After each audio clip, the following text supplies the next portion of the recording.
पृष्ठभूमि पर देखी जाए तो नितिन नवीन बहुत सी सुलझे हुए नेताओं में काउंट होने लगे। बुद्धिजीवी वर्गेश को पता है कि हमें आगे अपने पॉपुलेशन को कैसे कंट्रोल करना है, क्योंकि आपने कभी भी कायस्थों को भिक्षाटन करते नहीं देखा होगा। संजय सरावगी बीजेपी को कितना आगे तक, क्या संजय सरावगी आने वाले समय में, अभी तो नीतीश जी मुख्यमंत्री है, बीजेपी को अपने बूते पर सरकार बनाने की स्थिति में ला देंगे बिहार में?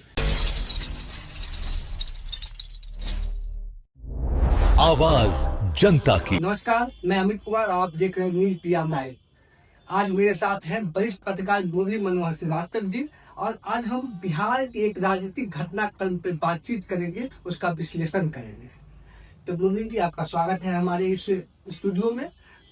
तो सर, हम जानना ये चाहते हैं कि बिहार में बीजेपी जिस तरीके से प्रयोग कर रही है, बिहार के एक नौजवान को, नौजवान ही कहेंगे, जब राहुल गांधी नौजवान है तो नितिन नवीन तो नौजवान है ही, नौजवान को भी 50 से कम उम्र के हैं, उनको राष्ट्रीय कार्यकारी अध्यक्ष बनाया है। और संजय सरावगी, उसको भी नौजवान कहेंगे उसके हिसाब से, उनको प्रदेश अध्यक्ष बनाया है। तो अब बिहार बीजेपी को किस ओर जाते हुए देख रहे हैं? क्या बिहार बीजेपी रिवाइवल की स्थिति में है? देखिए, राजनीति में सबसे पहले जो चीज देखी जाती है वो ये देखी जाती है कि उसमें कहां से चेंजेज आते हैं। बीजेपी पिछले 20 वर्षों से लूप लाइन में चल रही है, यानी कि एनडीए की सरकार है बिहार में, नीतीश कुमार जी के नेतृत्व में विकास की धारा बहा रही है। तो ये कल तक लूप लाइन में थी, अब ये मेन लाइन में आने की पूरी कोशिश कर रही है। जाहिर सी बात है कि हर बार घर में भी जिम्मेदारियां जो सौंपी जाती हैं तो वो युवाओं को दी जाती हैं, उनको समझाई जाती है कि आगे इस पर क्या करना होगा।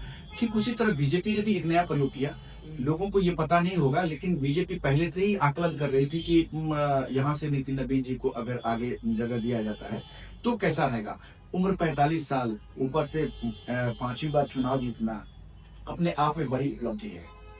लोग क्या कहेंगे इसकी परवाह नहीं है, पार्टी कहाँ तक जंप करेगी इसको देखकर ये नया प्रयोग किया गया है। लेकिन जो बिहार के राजनीति में एक चीज देखा जाता है कि जातीय फैक्टर, सारा निर्णय ज्यादातर राजनीतिक दलों का जो है जाति को देख कर लिया जाता है। नितिन नवीन जी, जिनकी जाति 0.65 में जो नीतीश लेकर आए थे उसमें है, और उनको जो है सो आगे ले जाएगा, उससे बिहार में क्या फर्क पड़ेगा? देखिए, राजनीति में अगर बात करते हैं जातीय आधार की, तो ये आज नए परिवेश में इसको काउंट कर सकते हैं। आप एक बात बताइए, राजेंद्र बाबू भी तो उसी परिवेश से आते थे। आप महाराष्ट्र की बात करेंगे तो बाल ठाकरे भी उसी परिवेश से आते हैं। अगर बिहार की बात करेंगे तो कृष्ण बल्लभ साहब भी उसी से आते हैं, और आधुनिक बिहार के निर्माता डॉक्टर सचिदानंद सिन्हा भी उसी छोटे सी जाति से आते हैं, कम पॉपुलेशन वाले। ये बहुत ही बुद्धिजीवी वर्ग है। ये बुद्धिजीवी वर्ग है, इसको पता है कि हमें आगे अपने पॉपुलेशन को कैसे कंट्रोल करना है, क्योंकि आपने कभी भी कायस्थों को भिक्षाटन करते नहीं देखा होगा। ये अपने रोजी रोजगार पर ज्यादा फोकस्ड होते हैं और किसी पर डिपेंडेंसी नहीं है। तो यहाँ पर जो इनको लाया गया, तो वोट की राजनीति, आप बिहार का चुनाव समाप्त हो गया है। अगर उस एंगल पर जाते हैं तब, अगर जातीय एंगल को देश भर लेते हैं तो पश्चिम बंगाल में जो चुनाव होने वाले हैं, आपको एक जानकारी होगी कि जैसे डाटा आ रहा है उसमें बिहार, पश्चिम बंगाल में सबसे ज्यादा कायस्थों की संख्या, देश में सबसे ज्यादा कायस्थों विधायकों की संख्या है। विधायकों की संख्या, वहां विधायकों का जनसंख्या भी सबसे ज्यादा कायस्थ जाति का पश्चिम बंगाल में, तो उसके बाद तो इसका फायदा ये लेने के लिए अभी 5 स्टेट में चुनाव होना है। उसमें जो देखा जाए तो हमारे बिहार में जो खास करके हिंदी पट्टी में ऐसा देखा जाता है कि जातीय आधार होता है। अब तमिलनाडु, कर्नाटका में जाएंगे तो कहीं रंग भेद है, कहीं भाषा भेद है, तो सब जगह है, वही तरीका बदल जाता है। कहीं भाषा हो जाती है, कहीं आपको रंग भेद हो जाता है, गोरे काले का होता है, इस तरह से बटा हुआ है। तो ये इसका असर अब बिहार की पृष्ठभूमि पर देखी जाए तो नितिन नवीन बहुत सी सुलझे हुए नेताओं में काउंट होने लगे। आपको याद दिलाता हूँ कि एक बार बहुत पहले इन्होंने कहा था, नितिन नवीन जी, दिलीप जायसवाल जी प्रदेश अध्यक्ष थे, उसमें बैठक हो रही थी। एक वरिष्ठ पत्रकार की हमने इंटरव्यू सुनी थी, उसमें वो रीड कर रहे थे कि इनको बोलने के लिए दिलीप जायसवाल जी खड़े हो तो उनको रोक के, और अमित शाह जी, मोदी जी ने कहा था कि भाई नितिन आप बोलिए। तो ये हिंट तो पहले से होता आ रहा था। या एक जी। क्वेश्चन का है आपको कि ये बैलेंस बनाने का प्रयास किया गया है कि बीजेपी को स्वर्णों की पार्टी कहा जाता है, हालांकि अब ओबीसी की राजनीति करते हैं, लेकिन कहा जाता जी, है अभी भी स्वर्ण जो है ज्यादातर बीजेपी को वोट अभी दे रहे हैं।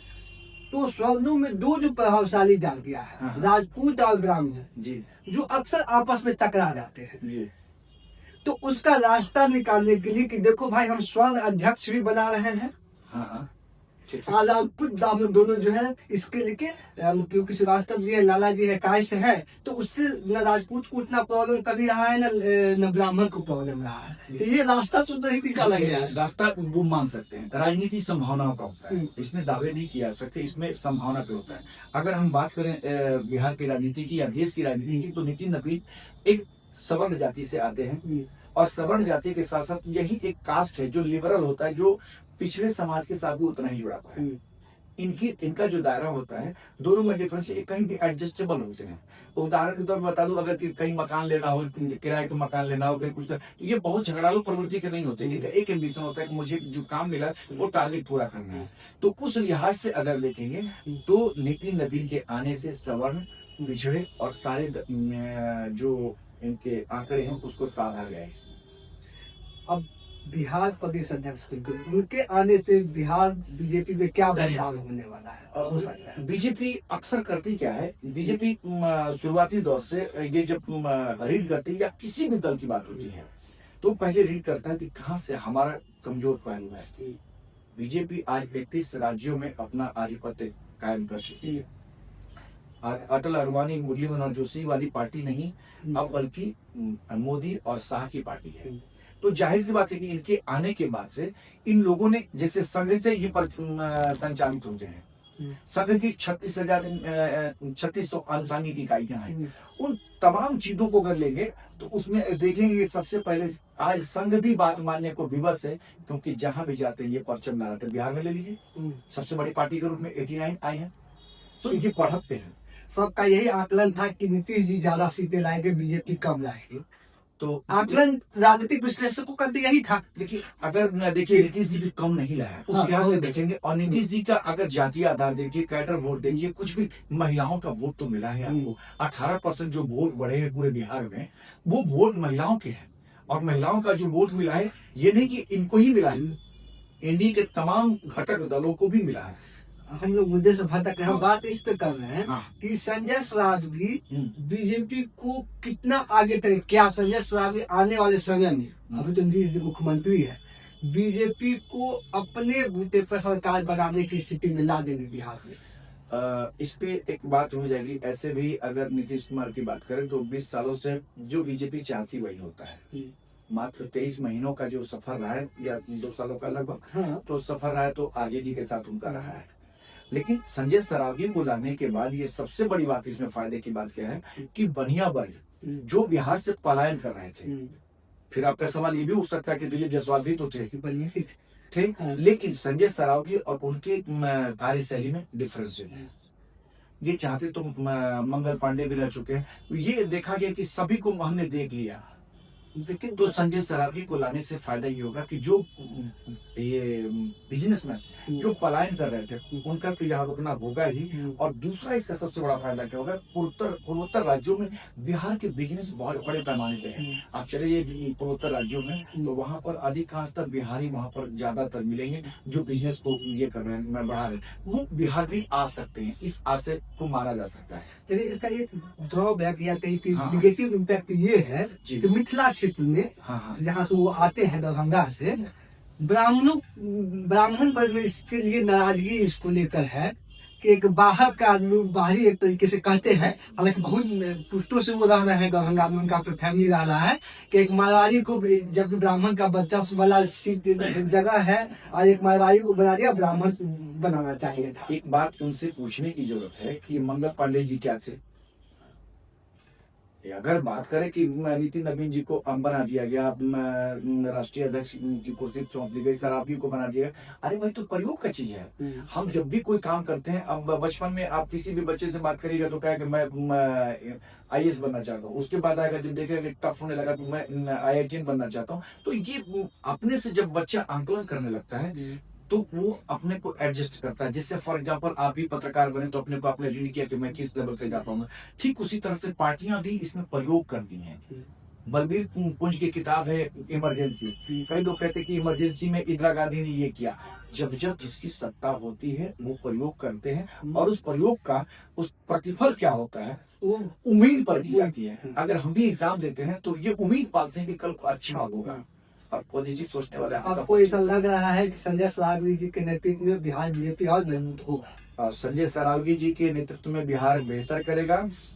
आप एक चीज और मैं बताना चाहूंगा यहाँ पे, एक तरफ देख लीजिए, अगर जातीय समीकरण की बात करेंगे बिहार में तो लॉकुश का एक पार्ट बैठे हुए हैं नीतीश जी, और दूसरा पार्ट उप मुख्यमंत्री बन के हैं। सवर्णों की बात करें तो ये विजय सिन्हा जी बैठे हुए हैं। तो सभी जातियों का अगर इन लोगों की अगर कास्ट बेस पे नाराजगी है तो 32 विधायक जो जीत के आते हैं राजपूत कम्युनिटी से, ये क्या है? उसी तरह अगर बनिया वर्ग से आते हैं, महाजन से आते हैं, तो ये भी कोई हास्यास्पद वाली बात नहीं है, खुशी की बात है। ये प्रयोग है, और मुझे ऐसा लगता है कि ये प्रयोग इन लोगों का सफल भी हो सकता है। तो आज का बातचीत यही खत्म करते हैं। तो दर्शकों, ये वीडियो आपको कैसा लगा, हमारी बातचीत, हमारा विश्लेषण कैसा लगा, कमेंट करके बताइएगा। और सही अच्छा लगे तो लाइक, शेयर और सब्सक्राइब जरूर कीजिएगा। और फिर मिलेंगे किसी और टॉपिक के साथ। धन्यवाद।